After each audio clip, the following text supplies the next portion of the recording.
I think that class consciousness has been thrown back, definitely. I think that the working class is much less conscious of itself as a class. But I also think that the objective reality of the world is such that the corporate concentration at the top is much greater, and there's a gigantic increase objectively in the strength and power of the working class. Like, I'm back to China again, but also America. You know, the peasantry, the small farmers reduced dramatically, small business reduced dramatically. You know, the businesses like McDonald's, like Burger King, like all those, there's a whole workforce, they all wear the same uniform, they all speak the same language, all this. But they're not conscious of that. I would agree with that. It will take the big events. What is the working class? I always respond to that by saying, you know, you can't really respond to it by saying, there's the working class. I think you can respond to it by saying, there are two main classes in society. The capitalist class, who are the owners of big capital, the working class who have nothing, but then in between, there are intermediary classes with a foot in each camp. And so if we look at it in that way, then you can understand the world. What confuses people a lot, I think, is if they think everybody is only in one class or the other.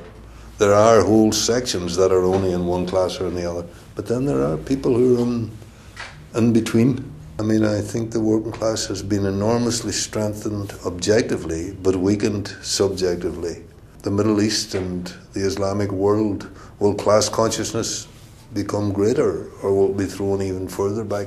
I don't know. I don't know. I think class consciousness is going to increase dramatically throughout all of the Americas in the next period, especially North America. I think it's going to increase in China. The biggest international movement in history took place against the Iraq War. What was it, 5 million people in one day? I mean, it's absolutely staggering, you know. And now, it didn't stop the Iraq War, but that was some movement. And then you have other events like Argentina, where those workers took over the factories. And, you know, that great interview with one workers' leader who said, well, they're mad at us because we took over the factories. We show we can run the factories, and this shows we can run the country. Of course, again, you had no organisation to pull them all together and to spread the movement. Recently, the movement was in Oaxaca, was crushed there in Mexico, I think in the last few days. Venezuela, that's a very interesting development in Venezuela with the movement that's taken place there. And it'll be very hard if the American government crushes that movement by killing its leaders. Latin America will go up in flames, in my opinion. And Latin America is very interesting. They just elected Ortega, and I know Ortega's gone to the right, and he said to private capital, don't worry. But still, American government would rather had the other guy elected. I feel that the concentration of capital is dramatically increasing and with a tremendous speed. That's one generalization we can make. Their power is getting greater, which again is another generalization. Their control over the political and state apparatuses throughout the world is getting greater. So all on the one side, you have them getting more and more powerful and concentrated, but that then has another opposite effect, pushes the working class more into the opposite. Now, because there is no leadership, and because of the post-Stalinist crisis and confusion, then that can take a form of Islamic fundamentalism and so on. But, you know, there's what's going to happen in Western Europe, what's going to happen in North America. They're not going to have Islamic fundamentalism development in those countries. What's going to happen in China? I'm an atheist. I've been an atheist since I've been 20 or so, and I have no doubts whatsoever on those issues. But I think for revolutionaries, they got to be very, very careful on that. I'm unconditionally in favour of anybody believing in whatever God they want, and the society that I would like to help build must give the people the rights to believe in whatever God they want, as long as it doesn't believe in cannibalism or something like that, and eating babies or something like that, something horrific. I wouldn't agree that a socialist society should launch a vicious campaign against religion. I think it should lay out alternative ideas.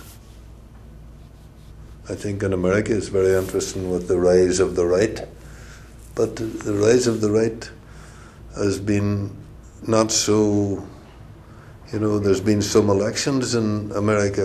I'm not referring to these elections, and these elections also give the right a bit of a knock, but there's been local elections in cities where the whole slate of candidates for the right wing who believed in